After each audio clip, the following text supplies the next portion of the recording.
In a world obsessed with fighter jets and missiles, the real game changers lurk beneath the surface. Silent, unseen, and unstoppable. Nuclear submarines are not just machines, they are ghostly shadows that carry the power to end wars before they begin. And India has them. But are they enough?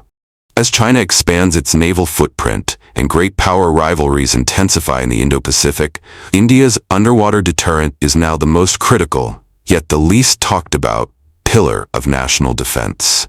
Before we move forward, please like, share, and subscribe to Strategic Vanguard to stay updated on the latest happenings from the world of defense and strategic affairs from across the globe, with a uniquely Indian perspective.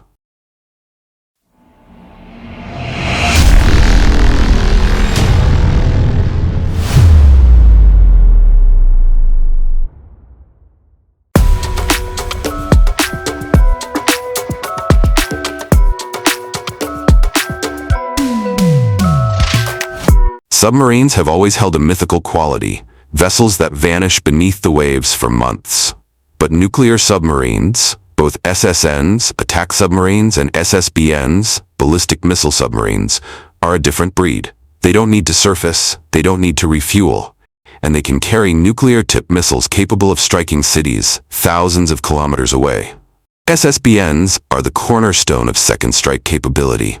If India is ever attacked by nuclear weapons, these submarines ensure we can strike back, silently and devastatingly. It's this assured retaliation that forms the heart of credible nuclear deterrence.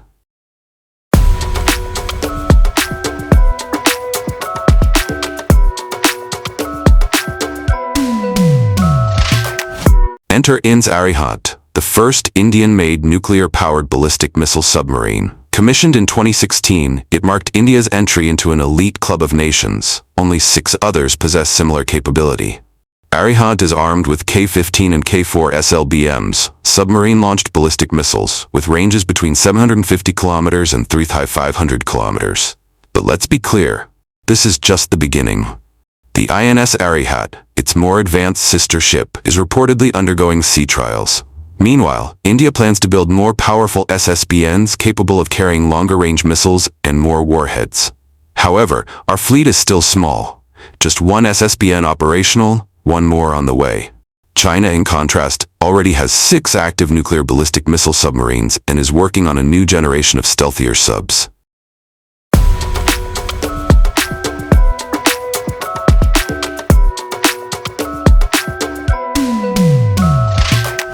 Why does this matter? Because the Indian Ocean region is heating up. China's naval strategy increasingly relies on undersea dominance. Its submarines have been spotted more frequently in the Bay of Bengal and Arabian Sea, some even docked in Sri Lanka. Meanwhile, the AUKUS Pact between Australia, the UK, and the US is accelerating nuclear submarine deployment in the Indo-Pacific. India cannot afford to be a spectator. The silent undersea race is on, and India's role in this theater will define the next phase of maritime power balance.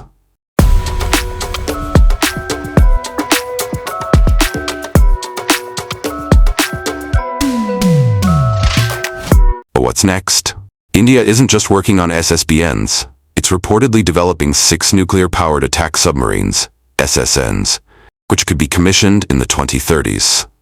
Unlike SSBNs that carry nuclear missiles, SSNs are hunter-killers, built for tracking enemy submarines, protecting carrier groups, and projecting power deep into enemy territory.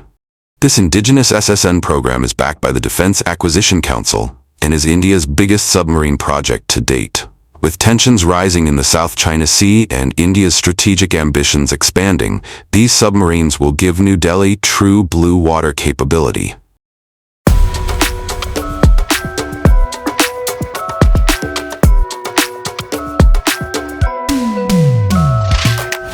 India's nuclear submarine program is a strategic marvel, but it's not without its challenges. Let's dive into what lies beneath the celebration. Firstly, stealth. The INS Arihant reportedly runs quieter than earlier Indian submarines, but still louder than Chinese and Western counterparts. In underwater warfare, silence isn't golden, it's survival. Second, missile range. The K-15 and even the K-4 SLBMs are limited in range compared to China's JL-3 missiles, which can reach the US West Coast. India's future depends on developing longer-range SLBMs like the K5 and K6 to truly secure its deterrent capability. Third, basing infrastructure. India's base at Visakhapatnam is secure, but with increasing assets, India needs more dispersed and hardened submarine pens across its coastline and island territories. And then there's the biggest challenge, time. Submarines take a decade or more to build and deploy. Delays in decision-making and procurement can set India back significantly in the strategic race.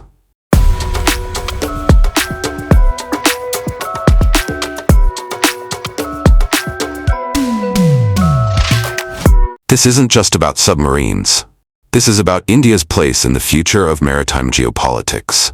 As the Quad tightens cooperation and the US-China rivalry intensifies, India's strategic geography, guarding key sea lanes, is becoming a global asset. Nuclear submarines give India the stealth and reach to monitor choke points, track hostile fleets, and launch retaliatory strikes from undisclosed locations, making it a vital counterweight to China's ambitions. But there's more. By strengthening its undersea capability, India also enhances the strategic balance for Southeast Asian partners, the Indian Ocean island nations, and the global commons. The world may never see a nuclear submarine battle, but deterrence is about what you prevent, not what you fight. And India's silent guardians may well be the reason for peace in the Indo-Pacific.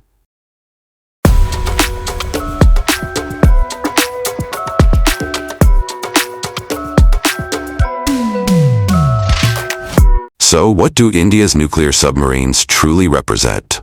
They are not weapons of war. They are instruments of balance, designed to ensure peace through power.